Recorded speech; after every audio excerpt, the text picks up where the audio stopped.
Maintenant, notre sœur Anna va nous faire une section de questions-réponses de la tariqa.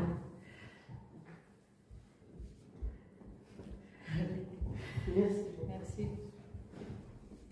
Donc, l'objectif de cet exercice, c'est vraiment, comme elle a dit, c'est une session de questions-réponses, donc ce n'est pas une intervention. Donc, vous allez vraiment essayer de contribuer à cet exercice pour le faire réussir. Donc, le titre de cet exercice, c'est le verset du Coran, donc, quant au bienfait de ton Seigneur, proclame-les, ou parle de bienfait de ton Seigneur.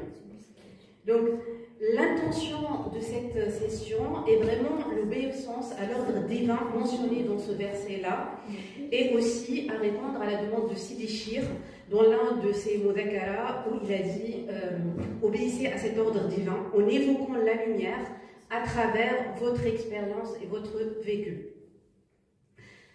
Donc, dans cet exercice, on n'attend pas de réponse théorique, parce que c'est pas ce qu'on attend. C'est pas un cours, c'est pas une intervention sur la voie, mais vraiment on cherche de savoir votre vécu, votre expérience, et peut-être on pourra réaliser des réels et des shorts avec certaines réponses. Donc, je commence par la première question. Donc la première question est: quel est l'impact visible dans ta vie des fondements comme le chapelet, donc Subha, ou la robe rapiécée, la muraqa? Donc si vous voulez, je peux commencer pour vous donner l'exemple. Donc je me rappelle une fois, j'étais en train de parler avec mon enfant de 10 ans. Donc il m'a dit: maman, tu sais, quand tu portes Subha, tu es plus calme. J'ai regardé comme ça. Mais qu'est-ce que tu racontes? C'est quoi ça? Et là, il m'a dit: tu cries moins. Et après, je me suis dit: est-ce que c'est vrai ce qu'il raconte ou pas?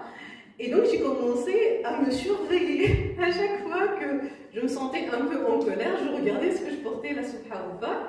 Et subhanallah, c'était vrai. Et là, je me suis dit: mais finalement, les fondements, c'est pas des objets, c'est comme des objets magiques. Ils ont des impacts sur nous. Et là, c'est visible même pour un enfant de 10 ans. Donc, subhanallah, c'est incroyable, c'est pas juste des objets. Voilà, donc, qui veut répondre à cette question? Qui a une réponse de vécu entre les sœurs? Tu veux? Non, mais subhanallah, parce que j'avais l'expérience de vécu aussi sur la subha. Moi aussi. Et du coup, quand on a parlé, ça m'a fait. En fait, moi, c'est aussi une expérience sur la subha. C'est en fait, avant de rentrer dans la Talaka Kalkalia, c'est une sœur qui m'en avait parlé, elle m'avait parlé du shir. Et en fait, ce qui m'a interpellée chez elle, c'est qu'elle n'avait pas la robe, mais elle avait la subha. Et automatiquement, quand je l'ai vue arriver avec la subha, je me suis mis dans un état de dhikr. Et c'est ça qui m'a marqué le plus. Et à partir du moment, elle ne le sait pas cette sœur, hein, je ne l'ai jamais dit d'ailleurs, mais à partir du moment où j'ai vu ça, alors que je n'étais pas encore dans la talaka, j'ai commencé à porter la subha. Parce qu'à chaque fois que je portais la subha, elle me rappelait Allah et je me mettais à faire le dhikr, c'était comme un rappel. Et du coup, voilà. Merci beaucoup. Merci beaucoup. Est-ce qu'il y a quelqu'un d'autre qui veut répondre à la subha? Les fondements, donc ça peut être subha muraqa ou un autre fondement, le hadra, ou comme vous voulez. Tu as? Moi, c'est la muraqa. Ok.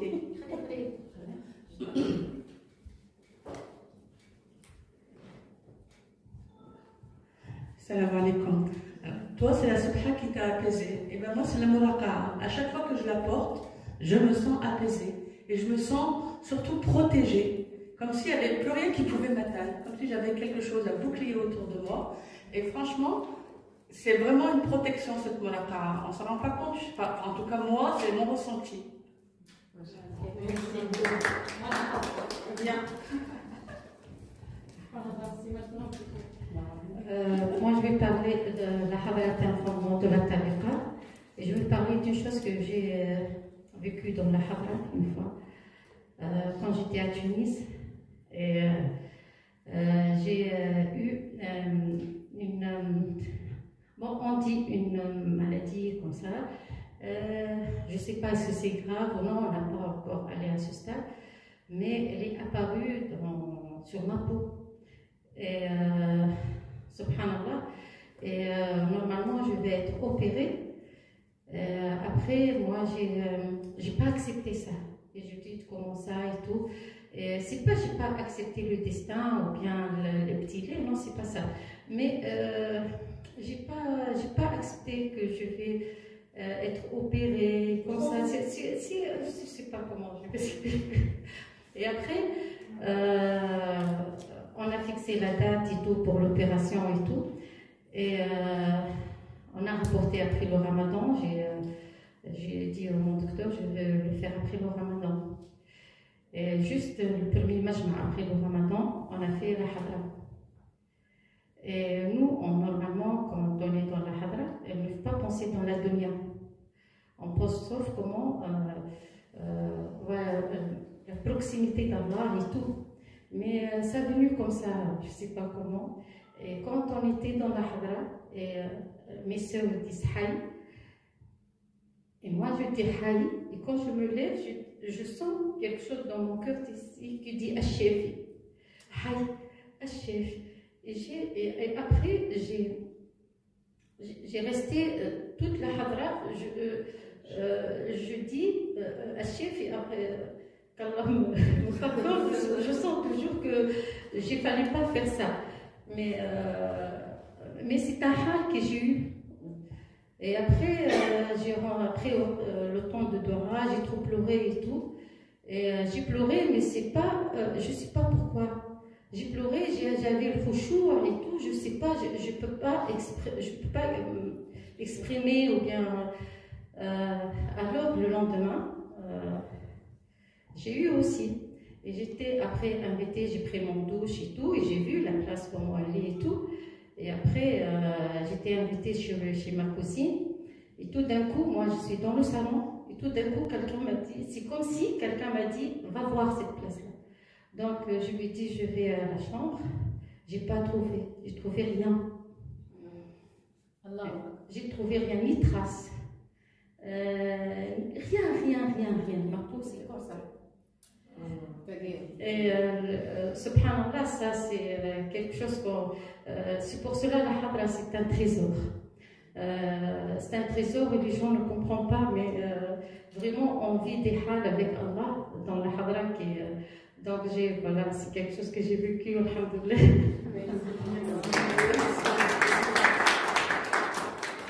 Alors, est-ce que quelqu'un encore veut partager son expérience par rapport à cette question ou je passe à une autre question? Ok, donc je passe à l'autre. Ok, donc voilà.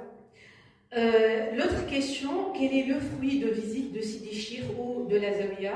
Je crois que toutes, vous avez cette expérience-là. Personnellement, à chaque fois que j'y vais là-bas, je me sens ressourcée et je sens que je reviens avec quelque chose. D'accord? Donc, qui veut partager cette expérience avec nous? On va à la Zawiya? Oui, soit tu vas à la Zawiya ou tu vas à Sidi Chir et tu sens un fruit derrière. Une ramification.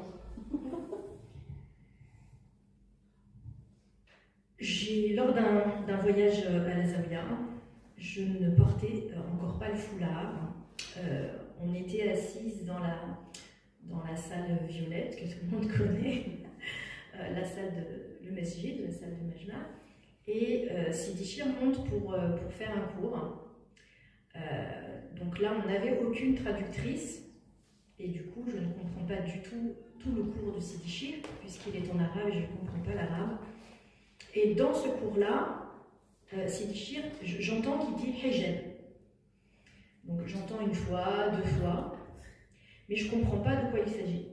Et en sortant, quand je demande aux sœurs mais quel était le sujet, on me dit vaguement le sujet qui n'avait rien à voir avec le hijab. Alors je sais que le hijab ne veut pas forcément dire le foulard, ça veut aussi dire d'autres choses. Et du coup, quand je suis sortie de ce cours, j'ai senti à l'intérieur de moi, ça y est, ma fille, il faut que tu portes le foulard. J'ai senti vraiment ça, alors que j'avais rien compris. Oui, vraiment. Et donc je poursuis mon séjour à la Zawiya. Et quand je suis partie, donc je mets le foulard en partant, parce qu'avant je l'ai enlevé à l'aéroport, hein, clairement. Oui, la vérité. Et du coup, je mets le foulard et arrivé à l'aéroport, je le garde. Et jusqu'à aujourd'hui, je l'ai pas enlevé. Oui, ça, j'ai entendu tout le temps avant que je prenne la bay'a que dès que tu prends la bay'a, ta vie, elle va devenir vraiment plus facile. Et la vérité est que je ne croyais pas. mais je l'ai vécu et vraiment ma vie, elle est devenue très facile aujourd'hui. Je crois que si vous donnez des exemples concrets, ça serait bien si vous avez vécu vraiment une facilité dans votre vie après la bay'a. Moi, je voudrais dire.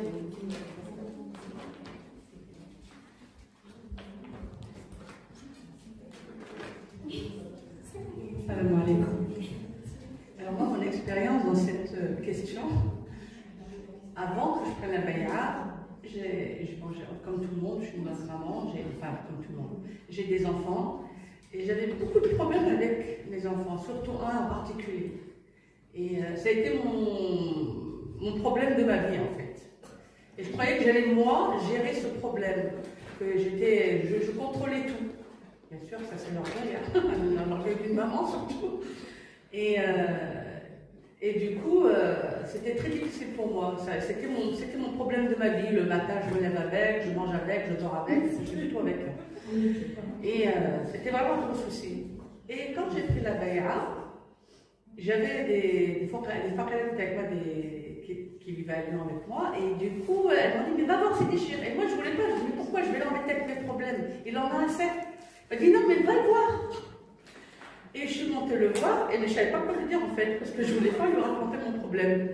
Il m'a dit, qu'est-ce qui se passe? Alors après, je dis, voilà, moi, mon problème, c'est mon fils. J'ai un fils, ça ne va pas, et je ne m'entends pas, et il n'écoute pas, et vraiment, il me fait des soucis et tout. Il me dit, il a quel âge? Je dis, ben, il a 25 ans. Alors, il me dit, bah, mets-le dehors. Et moi, je ne comprenais pas. Je dis, comment le chef me dit de mettre mon fils dehors? Ça se fait pas. Je suis repartie avec ça, mets-le dehors. Je dis, comment je vais faire pour le mettre dehors? Je ne peux pas. Enfin, ça, c'est les mamans. L'amour d'une maman avec son enfant, c'est difficile. Je dis, mais pourquoi il m'a dit ça? Cette question, elle m'a vraiment pris l'esprit. Je me dis, mais pourquoi il m'a dit ça? Pourquoi il m'a dit ça?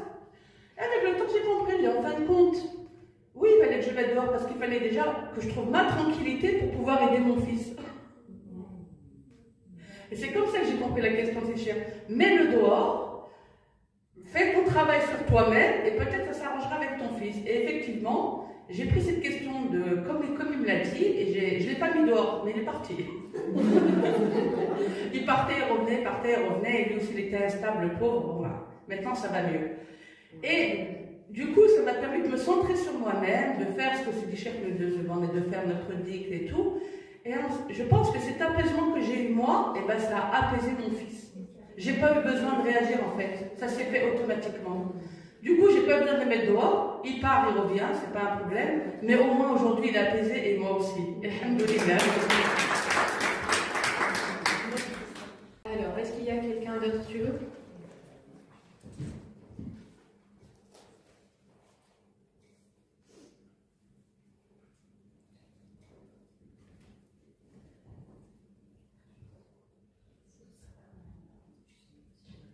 Salam alaikum.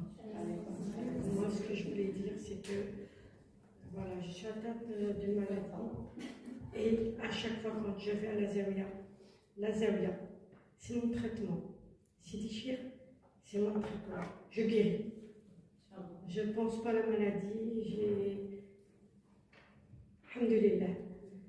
Voilà, Sidi Cheikh, c'est notre traitement dans tout, spirituellement, physiquement. Tout. Je me sens bien quand je suis là-bas, je suis très bien. Et subhanallah, Sidi Cheikh, quand il veut envoyer, en tous les cas, moi personnellement, il y a comme si je ressens quand il veut me dire quelque chose. Par exemple, quand moi je ne suis pas bien, subhanallah, intérieurement, je parle à Sidi Cheikh et il me répond. Alors il me répond à travers qui? Ben, des fois à travers des sœurs, des fois à travers mes enfants. Et voilà, alhamdoulilah, je suis heureuse et alhamdoulilah. Allah me protège et qu'Allah préserve sa famille, qu'il vous préserve.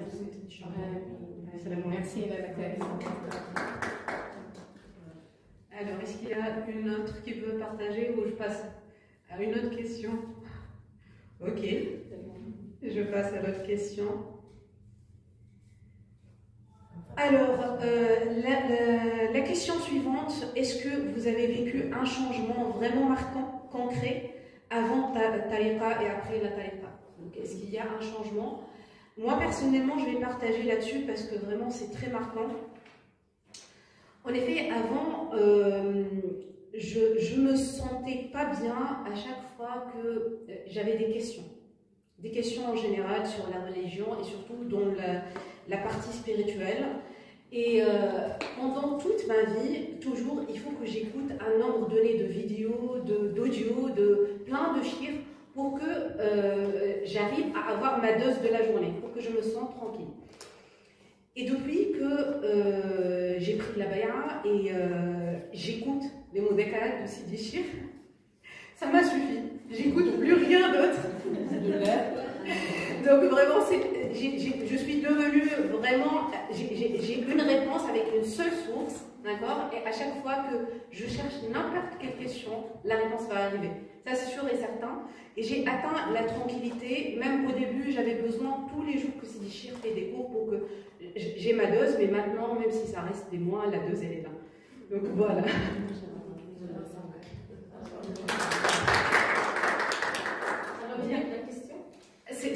Non, elle va répondre. Donc, un changement marquant.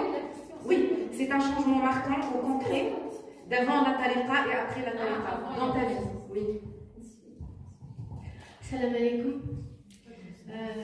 Moi, j'étais quelqu'un de très agité.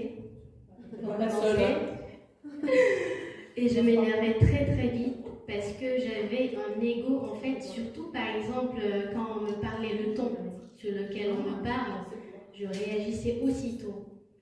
Mais depuis que j'ai intégré la Tariqa Karkaria, d'abord j'ai rencontré des sœurs avec lesquelles j'ai des relations saines, ce qui permet de se sentir bien, d'avoir de la bonne compagnie. Mais ce que j'ai appris, surtout d'Ibaraka Sid Nachir à travers cette école et cette expérience, c'est le silence. J'ai appris en fait à me taire, j'ai appris à écouter, alors qu'avant je n'écoutais pas. Et même quand j'avais des conversations avec les gens, je coupais même la parole, je veux toujours parler. Et avec l'éducation spirituelle de Sid Nachir, j'ai appris à me taire, j'ai appris à écouter les gens. Et ce qui m'a donné, je ne dirais pas un pouvoir, mais ça m'a permis en fait d'entendre ce qu'on ne dit pas. J'ai appris à écouter les émotions des gens, parce que souvent les émotions, on ne les dit pas, on s'exprime, on dit les choses. Mais ce qu'il y a de plus important, on le cache. Et avec ce silence, Ibaraka Sid Nachir, j'ai appris à aller trouver le vrai problème chez les gens. Et l'émotion, c'est les messages, c'est les paroles de tous les âmes. Et avec ce silence, en fait, j'ai réussi à non seulement à m'écouter, et dans un calme énorme, et ce silence m'a permis d'entendre la guidée d'Allah. En fait, on pense toujours qu'Allah ne parle pas, et Allah nous dit toujours, mais vous ne voyez pas mes signes. Mais en fait, Allah nous parle constamment. Il s'adresse à nous constamment. Mais comme on est dans le mental et on est dans l'ego, il y a trop de bruit à l'intérieur de nous, on ne reçoit pas cette petite voix, cette lumière. Et c'est surtout ça qui m'a beaucoup apporté, c'est la paix du cœur, la sakina. Je me suis sentie apaisée. Et ce qui m'a donné de l'assurance, parce que quand on est apaisé, en fait, quel que soit ce qui se passe autour, tu restes calme. Tu as un sang-froid. Ce qui te permet d'avoir en fait du recul et avoir une bonne réaction. Et ce qui permet aussi de trouver du réconfort auprès des autres, en fait, parce qu'ils se sentent compris. Et comme ils se sentent compris, du coup, ils te comprennent aussi. Donc en fait, je reçois et j'arrive à donner. Et c'est énorme. Et j'ai réalisé en fait le plus beau cadeau par l'éducation spirituelle, par la Tariqa Karkaria, c'était mon âme. Allah m'a donné cette âme et je ne pouvais m'unir avec elle, me connecter avec elle, que seulement si je recevais cette sakina d'Allah. Et j'aurais reçu Bibaraka Sinachi parce qu'il m'a appris à écouter Allah en m'écoutant. Et ça n'a pas de prix.